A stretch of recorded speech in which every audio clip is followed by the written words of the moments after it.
Hello everyone and welcome to chemistry classes. आज की video previous video का ही extended part है जो रिलेटेड है इलेक्ट्रोमैग्नेटिक वेव से। लास्ट वीडियो में हमने इलेक्ट्रोमैग्नेटिक वेव्स की करैक्टरिस्टिक्स के बारे में पढ़ा था।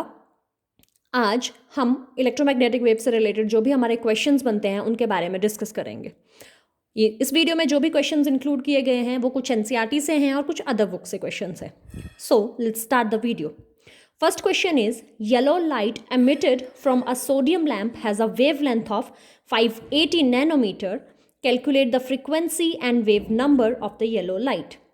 सोडियम लाइट से जो येलो लाइट एमिट हो रही है उसकी हमें वेवलेंथ गिवन है और हमें बोला गया है कि इस लाइट की frequency and wave number find out करो। सो वेवलेंथ हमें नैनोमीटर में दी गई है। फर्स्टली हम इसको मीटर्स में कन्वर्ट करेंगे। कैसे करेंगे? 1 नैनोमीटर हमें पता है होता है 10⁻⁹ मीटर। सो हमारी वेवलेंथ जो है वो किसके इक्वल बन जाएगी? 580 × 10⁻⁹ metre. And we also know frequency और वेवलेंथ का एक रिलेशन होता है, that is frequency is equals to velocity of light divided by the wavelength of light. And this c is your velocity of light and this lambda is the wavelength. And velocity of light किसके equal होती है? 3 × 10⁸ metre second inverse. तो जब हम यहाँ पे value substitute करेंगे we will get the frequency of this yellow light is equals to 5.17 × 10⁻14 second inverse. अब इसके बाद हमें क्या निकालना है? हमें निकालना है wave number of this yellow light. Wave number और वेवलेंथ के बीच में एक रिलेशन होता है and that is wave number is equals to reciprocal of the wave length. So इसी रिलेशन का हम यूज़ करेंगे एंड जब आप कैलकुलेट करोगे फाइनली तो आंसर आ जाएगा 1.72 × 10⁶ मीटर इनवर्स। नेक्स्ट क्वेश्चन है, calculate the wavelength, frequency and wave number of a light wave whose period is 2 × 10⁻⁻10 second. अभी हमें डायरेक्टली वेवलेंथ, फ्रीक्वेंसी या वेव नंबर नहीं दिया गया, हमें पीरियड की बात की है, कितना उसका पीरियड चल रहा है। सो फ्रीक्वेंसी क्या होती है कि हमारी कितनी नंबर ऑफ वेव्स पर सेकंड पास हो रही हों। तो फ्रीक्वेंसी और पीरियड के बीच में क्या रिलेशन होएगा? इनवर्स रिलेशन चलेगा। So frequency is equals to 1 by period and it will equals to 1 by 2 × 10⁻⁻10 second और फाइनली आपका आंसर आ जाएगा 5 × 10⁻9 second inverse.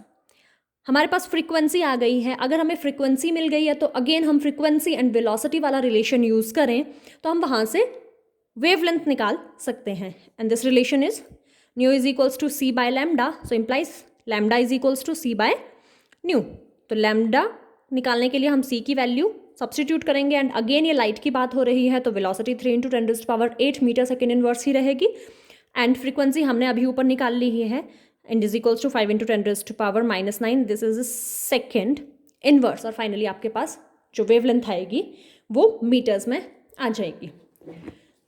Next question is, अभी हमें एक और चीज़ निकालनी है, यहाँ पे वेव नंबर निकालना है।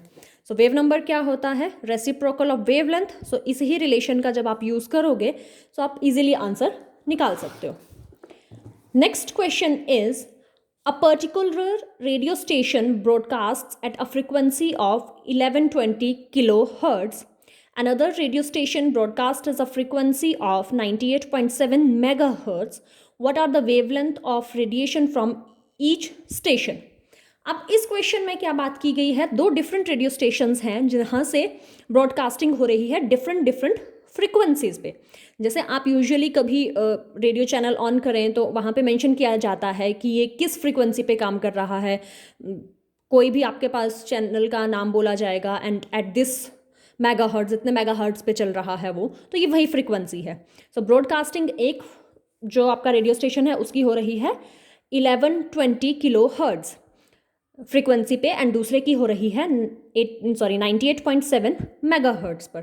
हमें बोला है कि वेवलेंथ निकालनी है कि ये जो ब्रॉडकास्टिंग हो रही है ये किन वेवलेंथ की वेव्स की ब्रॉडकास्टिंग हो रही है। सो अब हमें दिया गया है किलो हर्ट्ज, पहले हम इसको हर्ट्ज में चेंज करेंगे, ऐसा यूनिट्स में आएंगे ताकि हम मीटर में आंसर निकाल सकें।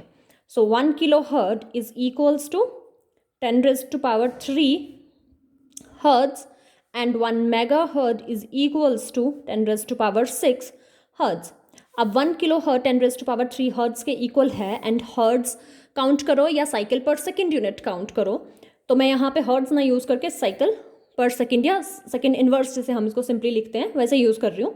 तो frequency is equals to 1120 into 10⁻³ second inverse हो जाएगी हमारे पास। एंड अगेन ये रेडिएशन, इलेक्ट्रोमैग्नेटिक रेडिएशंस की बात हो रही है, तो frequency 3 into 10⁸ metre second inverse.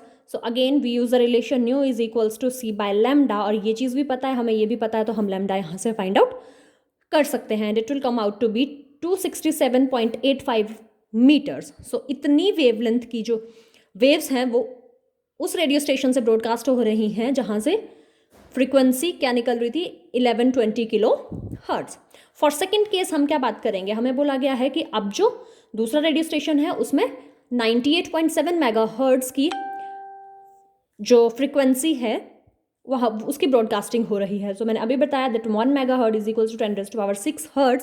सो मैं इसको लिख सकती हूँ frequency is equals to 98.7 into 10⁻6 second inverse. And again same formula use करूँगी और वेवलेंथ निकालूंगी, तो मेरे पास जो वेवलेंथ आएगी that is equals to 3.039 metres. Next question is how long would it take a radio station of a frequency 6 into 10⁻³ second inverse to travel from Mars to Earth a distance of 8 into 10⁻7 kilometres.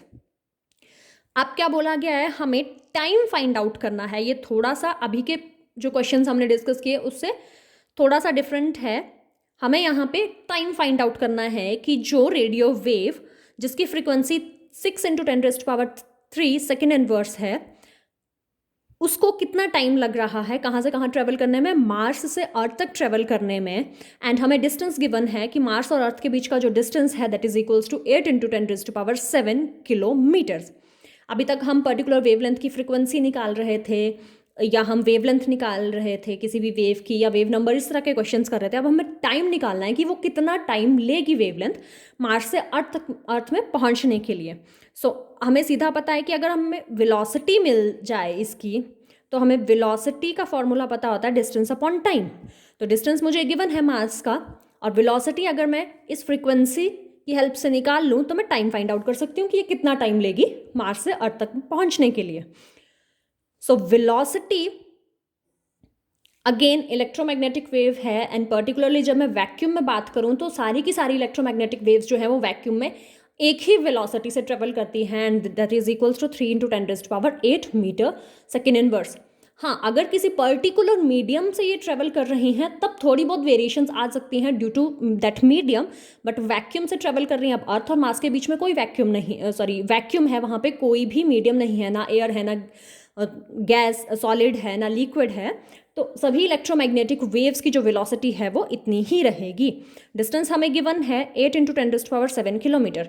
अब ये units metre में है, ये kilometre में है, तो एक system में लाना पड़ेगा। तो फाइनली जब मैं इसको मीटर में लाऊंगी तो it will becomes 8 into 10⁻10 metre. अब मुझे वेलोसिटी मिल गई है, डिस्टेंस मुझे ऑलरेडी गिवन था, तो मैं टाइम निकाल सकती हूँ। एंड टाइम मेरे पास आ जाएगा 2.66 इंटू 10⁻2 सेकेंड। सो इतने सेकेंड्स में वो लाइट मार्स से अर्थ तक पहुँच जाएगी। आप इसको मिनट्स में भी कन्वर्ट कर सकते हो। अगर आपको स्पेसिफाई किया गया होगा क्वेश्चन में कि आप मिनट्स में आंसर बताओ या सेकंड्स में आंसर बताओ, तब उसी हिसाब से करना है। अगर स्पेसिफाई नहीं किया तो आप किसी भी सिस्टम में आंसर दे सकते हो। So that's all in this video. Thank you.